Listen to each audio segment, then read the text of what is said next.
Bonjour à toutes et tous. L'affaire a fait grand bruit dans le milieu étudiant. En décembre 2022, un sans-abri de 25 ans est accusé de viol sur une étudiante de l'ULB. Son procès vient donc de s'achever ce matin. L'homme est condamné à 12 ans de prison ferme, une peine lourde à la hauteur du risque de récidive. C'est ce qu'ont dit les experts. Compte rendu avec Thibaut Douns, Éric Berger et Éric Bévert. L'agression remonte au 28 décembre dernier. Une étudiante de 21 ans avait été ceinturée, jetée à terre et violée sur le campus de la Plaine. Son agresseur venait de sortir de prison pour avoir tué un autre SDF.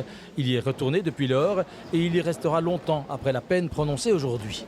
Le jugement prononce une peine effectivement ferme de 12 ans d'emprisonnement et prévoit une mise à disposition pendant 5 ans. Donc sa situation sera réévaluée à l'issue des 12 ans fermes. Un séjour qui pourrait donc durer 17 ans. De quoi soulager les parents. Je suis assez contente de ce jugement. Je suis contente que la souffrance de ma fille ait été entendue. J'ai le sentiment que ce jugement, que le prévenu a reçu la peine maximale et j'espère qu'il prestera sa peine jusqu'au bout. Un accusé qualifié de psychopathe par les experts et qui n'aurait aucune conscience de ses actes. Comment ça va se passer quand un personnage pareil va sortir de prison parce qu'il va sortir un jour de toute façon, que ce soit dans 17 ans, 18 ans ou dans 15 ans. Et je ne me fais pas beaucoup d'illusions sur les actes qui auront lieu après. Donc le cynisme qu'il a montré à l'issue du prononcé du juge donne froid dans le dos.